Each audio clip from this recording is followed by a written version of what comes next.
எல்லாருக்கும் தெரியும், போன வாரம் ஒன்றிய அரசு டீலிமிட்டேஷன்னு ஒரு மசோதா கொண்டு வந்தாங்க. மக்கள் தொகையை கட்டுப்படுத்தி தொழில் வளர்ச்சியில பெஸ்ட் பர்ஃபார்மிங் ஸ்டேட்டா இருக்கிற நம்மளை தண்டிக்கிறதுக்காகவே அந்த மசோதா கொண்டு வந்த மாதிரி இருந்துச்சு. ஆனா அந்த மசோதா வந்து அடுத்த நொடி முதல் எதிர்ப்பும் মশাদাவோட நகல் এরিপুம் நம்ம தமிழ் মண்ணில் এর மூலமா আরম্ভিச்சது। কোনো মতে ডিলিমিটেশন বিল সমর্থন করব না। কে বলছে? তামিলনাড়ুর প্রাক্তন মুখ্যমন্ত্রী ডিএমকে প্রধান এমকে স্ট্যালিন। যে এমকে স্ট্যালিনের ডিএমকে দলের 22 জন সাংসদ 22 জন এমপি ছিল এই প্রধানমন্ত্রী নরেন্দ্র মোদী বা ভারতীয় জনতা পার্টি এনডিএ সরকারের আনা ডিলিমিটেশন বিলের সবথেকে বড় হিস্সা, সবথেকে বড় অংশীদার।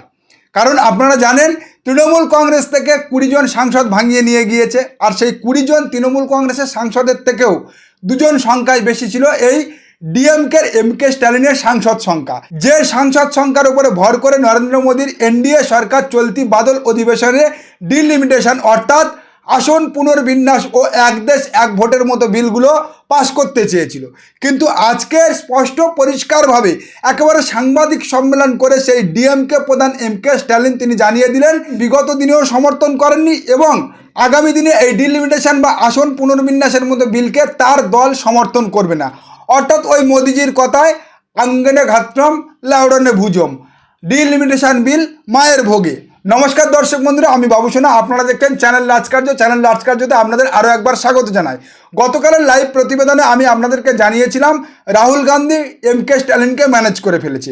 নরেন্দ্র মোদীর সরকার এই 2/3 মেজরিটিতে পৌঁছে ডিলিমিটেশন বিল পাশ করার জন্য যে সমস্ত বিজেপি বা এনডিএ রাজনৈতিক দলের শরিকদেরকে ম্যানেজ করেছিল, তাদেরকে সমর্থন করানোর পক্ষে নিয়ে এসেছিল, তার মধ্যে এমকে স্ট্যালিনের দল ছিল।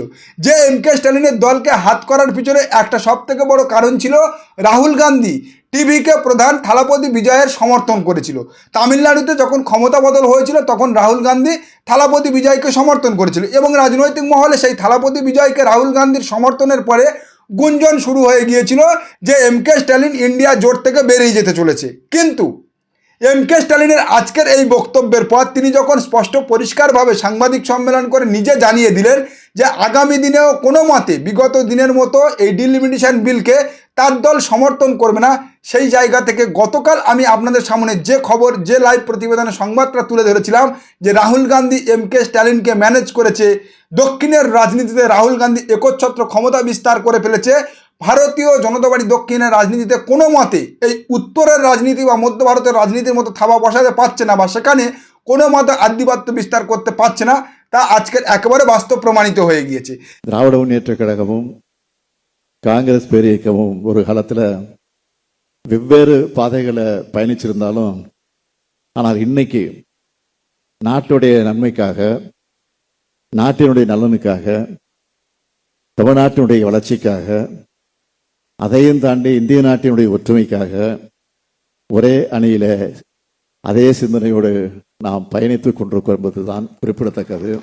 এবারে পড়ে রইল এনসিপি অজিত পাওয়ার। এনসিপি অজিত পাওয়ারের দলের পক্ষ থেকে তার স্ত্রী সুনিত্রা পাওয়ার গতকাল টুইট করে জানিয়ে দিয়েছে যে তারা এই মুহূর্তে মার্চ হচ্ছে না। অর্থাৎ এনসিপি অজিত পাওয়ার ও এনসিপি শরদ পাওয়ারকে যে মার্চ করে নিয়ে সম্পূর্ণ এনসিপি এই ডিলিমিটেশন বিলকে বা এনডিএ সরকারকে সমর্থন করবে বলে যে হাওয়াটা বর্তমান এনডিএ সরকার বা নরেন্দ্র মোদী সরকার তুলেছিল, সেখানেও বস্তা বস্তা গ্যামাক্সিন খোদ সুনিত্রা পাওয়ার ঢেলে দিয়েছে। অর্থাৎ টোটালি এই বাদল অধিবেশনে আর কোনো মতে ডিলিমিটেশন ও এক দেশ এক ভোটের মতো বিল পাশ করার সাহস নরেন্দ্র মোদী সরকার দেখাতে পারবে না, যতই আজকে তারা তৃণমূল কংগ্রেস থেকে ভাঙিয়ে নিয়ে যাও 20 জন সাংসদকে নিয়ে নৈশভোজের আয়োজন করুক না কেন বা এক টেবিলে বসে খাবার খাক না কেন। কারণ এই চলতি মাসের 13 তারিখে বাদল অধিবেশন শেষ হয়ে যাচ্ছে এবং তার সঙ্গে সঙ্গে বাদল অধিবেশনের পরেও যদি কোনোভাবে স্পেশাল সেশন এনে বা শীতকালীন অধিবেশনে কোনোভাবে স্পেশাল সেশন এনে এই বিলগুলো পাশ করার চেষ্টা করে, সেখানেও ভারতীয় জনতা পার্টি সরকার বা এনডিএ সরকার মুখ থুবড়ে পড়বে। কারণ ভারতীয় জনতা পার্টি সরকার বা এনডিএ সরকার 2011 সালের জনগণনা অনুযায়ী এই ডিলিমিটেশন বা আসন পুনর্বিন্যাস করতে চাইছিল। আর অলরেডি আপনারা জানেন নতুন জনগণনা শুরু হয়ে গিয়েছে। চলতি মাসের 25 তারিখ থেকে এই আমাদের পশ্চিমবাংলার বাড়ি বাড়িতে গিয়ে জনগণনা হবে। প্রত্যেক রাজ্যের মুখ্যমন্ত্রীরা সেই জনগণনার সূচনাও করে দিয়েছে। তো যেখানে নতুন জনগণনা শুরু হয়ে গিয়েছে, সেই জনগণনা চলাকালীন কিভাবে একটা পুরনো জনগণনার তত্ত্বকে সামনে রেখে ডিলিমিটেশন বা আসন পুনর্বিন্যাস করা যায় তা নিয়ে তো 100% চ্যালেঞ্জ হবে সুপ্রিম কোর্টে। তো সেই জায়গা থেকে আমি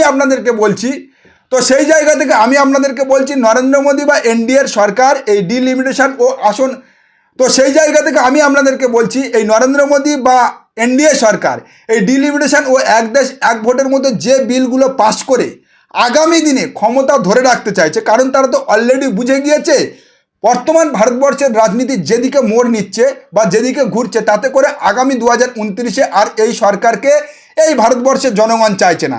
এনডিএ সরকারের কামব্যাক করা কোনো মতে সহজ রাস্তাতে গণদেবতার আশীর্বাদে সম্ভব নয়। তো সেই জায়গা থেকে ঘুরপথে নির্বাচন কমিশন ও ডিলিমিটেশন বা এই আসন পুনর্বিন্যাসের মতো বিলগুলোকে কার্যকর করিয়ে লাগু করিয়ে যে ক্ষমতা ধরে রাখা বা ক্ষমতায় কামব্যাক করার যে সূক্ষ্ম পরিকল্পনা করেছিল সেই পরিকল্পনা আপাতত শীতঘুমে নয়, সেই পরিকল্পনা আপাতত আলমারির চতুর্থ তাকে ভারতীয় জনতা পার্টিকে তুলে রাখতে হবে।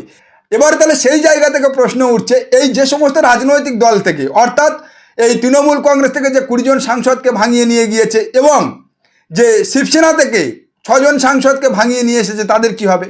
হ্যাঁ, তাদের অবস্থা ধোবিঘাটের কুত্তে হবে, কারণ তাদেরকে ভাঙিয়ে নিয়ে গিয়েছিল তো ভারতীয় জনতা পার্টি বা এনডিএ সরকার কেবলমাত্র এই সমস্ত বিলগুলোকে পাশ করানোর জন্য।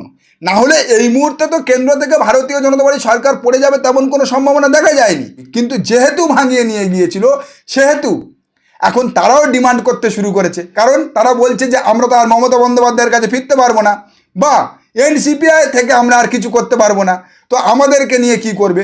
তাই নরেন্দ্র মোদী বা এই শুভেন্দু অধিকারীরা মাঝে মাঝে তাদের সঙ্গে 2-1টা মিটিং করছে, টেবিলে বসে খাওয়াচ্ছে, কিন্তু এই টেবিলে বসে খাওয়ানো বা এই মাঝে মাঝে দিল্লিতে উড়ে গিয়ে 2-1টা মিটিং শুভেন্দু অধিকারীর একটু অপেক্ষা করুন, একটু ধৈর্য ধরুন, আগামী 6 মাসের মধ্যে মমতচ্চ পপতচ্চ হয়ে যাবে, অর্থাৎ তাদের অবস্থা মায়ের ভোগে। আর এদিকে আবার গতকাল সুপ্রিম কোর্ট যে রায় দিয়েছে, গতকাল সুপ্রিম কোর্ট স্পষ্ট পরিষ্কারভাবে জানিয়ে দিয়েছে এই ঋতব্রত মামলাতে পরিষদীয় দলের থেকে রাজনৈতিক দলের গুরুত্ব বেশি। সুপ্রিম কোর্টের প্রধান বিচারপতি সূর্যকান্ত এবং জয়মাল্য বাগচির ডিভিশন বেঞ্চ স্পষ্ট পরিষ্কারভাবে জানিয়ে দিয়েছে যে কেবলমাত্র বিধায়ক সংখ্যাগরিষ্ঠতা থাকলে হবে না, রাজনৈতিক দলই শেষ কথা বলবে। অর্থাৎ এই যে ঋতব্রত তৃণমূল, তারা নিজেদেরকে আসল তৃণমূল কংগ্রেস দাবি করছিল ভারতীয় জনতা পার্টির গ্যাস বেলুনে ফুলে, এবং আগামী দিনে তহবিল সিম্বল সবটাই তারা পেয়ে যাবে। এই 5-8টা সংবাদ মাধ্যম গদি মিডিয়া যে প্রচার করছিল তার বিপরীতে দাঁড়িয়ে আমরা আপনাদেরকে বারবার যে সংবাদটা পরিবেশন করেছি বা আপনাদের সামনে তুলে ধরেছি যে কোনো মতে 10 শিডিউল বা 10ম তপশিলি অনুযায়ী সুপ্রিম কোর্টে যদি তৃণমূল কংগ্রেস বা মমতা বন্দ্যোপাধ্যায় অ্যাপেয়ার করে তাহলে এই ঋতব্রত তৃণমূল আসল তৃণমূলের তকমা পাবে না, সিম্বল তহবিল তো অনেক দূরের কথা। আর ঠিক সেটাই বাস্তব হলো, সেটাই মিলে গেল। বর্তমানে সুপ্রিম কোর্ট যে প্রশ্ন তুলে দিল, বর্তমানে সুপ্রিম কোর্ট যে অবজারভেশন রাখলো, তাতে এই ঋতব্রত তৃণমূলের আসল নকল প্রমাণ করা তো দূরের কথা, আগামী দিনে তাদের বিধায়ক পদগুলো টিকবে কিনা, বিধায়ক পদ খারিজ হয়ে যাবে কিনা তা নিয়ে সংশয় দেখা দিয়েছে। আর তার উপরে তাদের যে প্রভু রয়েছে, যে প্রভুর হাত মাথায় রাখার কারণে তারা এত লম্পজম্প করছিল, সেই প্রভু যে গুন্ডা দমন বিল এনেছিল, যে গুন্ডা দমন আইনের ভয় দেখি এই পশ্চিমবাংলায় মুক্তমনা স্বাধীনচেতা জনগণকে ভয় দেখাচ্ছিল, জেলে ঢোকানোর ভয় দেখাচ্ছিল, জেলে ঢুকিয়ে 3 পুরুষে মনে রাখবে এমন শাস্তি দেওয়ার হুঙ্কার ছাড়ছিল, সেই বিল ও রাষ্ট্রপতি সই করেনি। গতকাল আমরা তা জানতে পারলাম কলকাতা হাইকোর্টের প্রধান বিচারপতি তপব্রত চক্রবর্তী রায়দানের মধ্যে দিয়ে। কলকাতা হাইকোর্ট গতকাল আমাদেরকে জানিয়ে দিল শুভেন্দু অধিকারী কত বড় মিথ্যাবাদী, কারণ তিনি এই ধর্মতলার যে ঘটনা ঘটেছিল সেই ঘটনায় গুন্ডা দমন আইন লাগু হচ্ছে এবং সেই গুন্ডা দমন আইনে শাস্তি পাবে এবং তারা 3 পুরুষ মনে রাখবে, এই হুঁশিয়ারি বিধানসভায় দাঁড়িয়ে দিয়েছিল। কিন্তু গতকাল তপব্রত চক্রবর্তী জানিয়ে দিলেন যে গুন্ডা দমন যে বিল তাতে এখনো পর্যন্ত রাষ্ট্রপতি সই করেনি, বিল আইনে পাশ হওয়া তো দূরের কথা। আর সেই জায়গা থেকে আমি আপনাদেরকে বলে রাখছি, যদিও রাষ্ট্রপতি সই করে দেয় তাহলে কেবলমাত্র এই উপসারী চট্টোপাধ্যায় একটা মামলা করেছে তা নয়, আগামী দিনে আরও 10টা PIL ফাইল হবে এই আইনের বৈধতা এবং এই আইনের গঠনতান্ত্রিক কাঠামোর বিরুদ্ধে বা এগেনস্টে। সেই জায়গা থেকে এই গুন্ডা দমন আইন গায়ের জোরে বা সংখ্যাগরিষ্ঠতার জোরে যত এই পশ্চিমবাংলায় পাশ করানোর চেষ্টা করুক না কেন তা প্রশ্নের মুখে পড়বে কেবলমাত্র কলকাতা হাইকোর্টে নয়, সুপ্রিম কোর্টেও। আর সেই গুন্ডা দমন বিল যদি সুপ্রিম কোর্টে গিয়ে ভ্যাকেট হয় তাহলে এই সরকারের যে গলাজুয়ারি হুম্বিতুম্বি তাও মায়ের ভোগে চলে যাবে। কারণ কারণ এই যে সরকার বর্তমানে পশ্চিমবাংলায় ক্ষমতায় এসেছে, সেই সরকার ক্ষমতায় আসার পরে পশ্চিমবাংলায় বলুন তো একটা ভালো কাজ কি করেছে? পশ্চিমবাংলায় ভয়ের পরিবেশ, দাদাগিরি, মস্তানি, তোলাবাজির পরিবেশ তৈরি করা এবং একটা হুমকি হুঁশিয়ারির মধ্যে পশ্চিমবাংলার জনগণকে দাবিয়ে রাখা ছাড়া বর্তমান এই সরকার পশ্চিমবাংলার জনগণকে কি উপহার দিতে পেরেছে?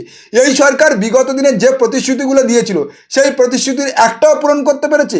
এই সরকার তো ক্ষমতায় আসার আগে এই মুখ্যমন্ত্রী যখন বিরোধী দলনেতা ছিলেন তখন তিনি হুঙ্কার ছেড়ে বলেছিলেন, আমাদের সরকার আসার পর আমাদের সরকারের প্রথম কাজ হবে শিক্ষা, স্বাস্থ্য, কর্মসংস্থানে জোর দেওয়া।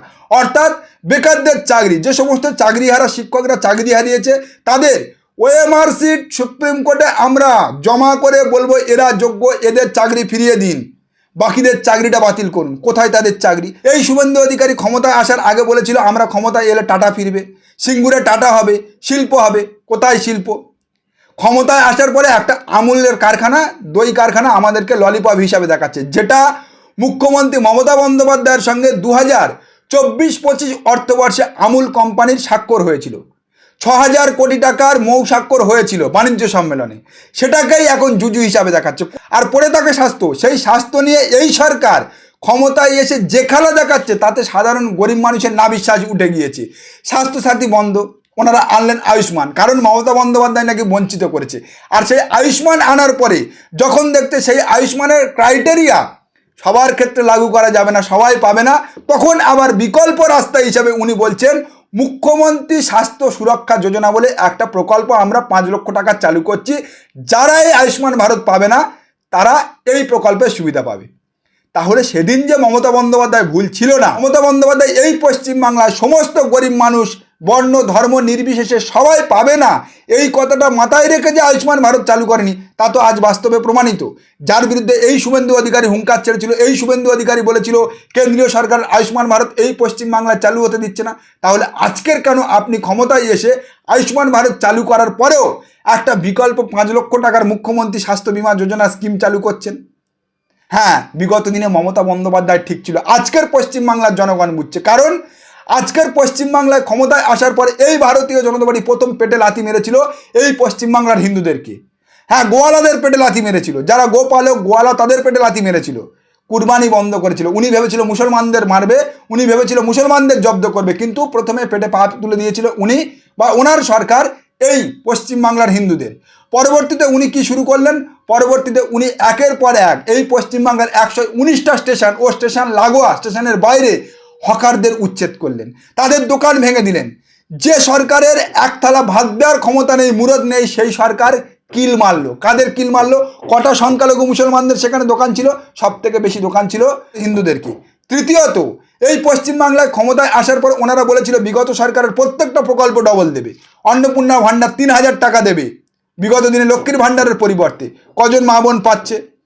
মুখ্যমন্ত্রী শুভেন্দু অধিকারী বলছে 28 লক্ষ আমরা টাকা ছেড়েছিলাম, তারপরে তো এ মাসে এখনো পর্যন্ত টাকা পায়নি। উনি গতকালকে জানাচ্ছেন 17 তারিখ মা বোনেরা টাকা পাবে, তাও আবার বলছে কি যারা যোগ্য তারা টাকা পাবে। কেন? মমতা বন্দ্যোপাধ্যায় যে উদ্দেশ্যে ওম্যান এম্পাওয়ারমেন্ট, সার্বজনীন যে মহিলাদের স্বনির্ভরতার উদ্দেশ্যে এই স্কিম চালু করেছিল, তাহলে সেই স্কিমের ভ্যালু কী রইল? ক্ষমতায় আসার আগে তো তোমরা বলেছিলে যারা যারা লক্ষ্মীর ভাণ্ডার পায় তারা তারা পাবে, কোথায় পাচ্ছে? ক্ষমতায় আসার আগে তোমরা বলেছিলে এই পশ্চিমবাংলায় ভারতীয় জনতা পার্টি সরকার তৈরি হলে দিল্লি ইউপির দামে এখানে পেট্রোল ডিজেল দেবেন। আপনারা যে এখানে সেচ, সেই সেচটা তেলের দামে পেট্রোল ডিজেলের ওপর থেকে সেচ তুলে নেবেন। কোথায় পেট্রোল ডিজেলের ওপর থেকে সেচ তুলেছেন? কোথায় এই পশ্চিমবাংলার মানুষ দিল্লি ইউপির দামে তেল পাচ্ছে? আপনারা বলেছিলেন এই পশ্চিমবাংলায় ভারতীয় জনতা পার্টি সরকার তৈরি হলে 200 ইউনিট বিদ্যুৎ ফ্রি দেবেন, 2 টাকায় ইলেকট্রিক বিল করবেন, 450 টাকায় গ্যাস দেবেন। একটা প্রতিশ্রুতি পূরণ করেছেন? একটা অন্নপূর্ণা ভাণ্ডার দিতে গিয়ে আপনারা হাঁপিয়ে উঠছেন, গলদঘর্ম হয়ে যাচ্ছেন। কিন্তু এই পশ্চিমবাংলায় আপনারা ক্ষমতায় এসে কি করেছেন? হ্যাঁ করেছেন, এই পশ্চিমবাংলায় প্রথম সরকারি কর্মচারীদের মুখ বন্ধ, যাতে তারা আপনাদের বিরুদ্ধে প্রতিবাদ করতে না পারে, সোশ্যাল মিডিয়ায় মুখ খুলতে না পারে। আর তারপরে যখন দেখলেন আপনারা এই পশ্চিমবাংলায় যে যে প্রতিশ্রুতি দিয়ে ক্ষমতায় এসেছেন তা বাস্তবায়ন করতে পারবেন না এবং তা দেবেন না, ওই অমিত শাহর মধ্যে জুমলা বলে চালিয়ে দেবেন, তখন আনলেন গুন্ডা দমন বিল, গুন্ডা দমন আইন, যার ভয় দেখাচ্ছেন, যার ভয়ে এই পশ্চিমবাংলার প্রতিবাদী স্বাধীনচেতা জনগণকে চেপে রাখার চেষ্টা করছেন, যাতে করে আপনাদের এই ব্যর্থতা, আপনাদের এই দুর্বলতাগুলো নিয়ে আর আগামী দিনে তারা প্রশ্ন না তুলতে পারে। বাহ, এই তো ভয় আউট ভরসাহীনের সরকার। প্রধানমন্ত্রী নরেন্দ্র মোদী আপনার মতো সর্বশক্তিমানকে যেমন রাতের বেলা ইনস্টাগ্রামে যুবকরা নামিয়ে এনে ভিডিও করতে বাধ্য করেছে, আমি সেই জায়গা থেকে এই রাজ্যের ক্ষমতাসীন বর্তমান মুখ্যমন্ত্রীকেও বলে রাখছি, আপনি যদি মনে করেন এই গুন্ডা দমন বিল যা এখনো পর্যন্ত পাশ হয়নি তার ভয় দেখিয়ে আপনার সমস্ত প্রতিশ্রুতি থেকে আপনি দূরে সরে যাবেন এবং এই পশ্চিমবাংলায় আপনার দলের হাতে তোলাবাজি, রাহাজানি, গুন্ডামি, মস্তানির সম্পূর্ণ টেন্ডার তুলে দেবেন, তাহলে আপনি ভুল করছেন। এই পশ্চিমবাংলাটা নেতাজির বাংলা, গডসে, সাভারকার বা ওই রাজকোচবংশীদের পশ্চিমবাংলা নয়। এই পশ্চিমবাংলার বাঙালি বিগত দিনেও প্রতিবাদ করেছে, আজকেরও করছে, আগামী দিনেও করবে, যতদিন পর্যন্ত এই পশ্চিমবাংলার বাঙালির রক্তে নেতাজি সুভাষের লিগাসি থাকবে। তাই শুধরে যান, সময় আছে, না হলে ওই 34 বছর বা 15 বছর নয়, আপনার স্বপ্ন আগামী 3 বছরে সমাপ্ত হয়ে যাবে। নমস্কার, আজকের প্রতিবেদন এখানে শেষ করলাম। দেখা হচ্ছে আগামী কোনো প্রতিবেদনে। আমাদের প্রতিবেদন সম্পর্কে আপনাদের মতামত অবশ্যই জানান আমাদের কমেন্ট সেকশনে। সবাই ভালো থাকবেন।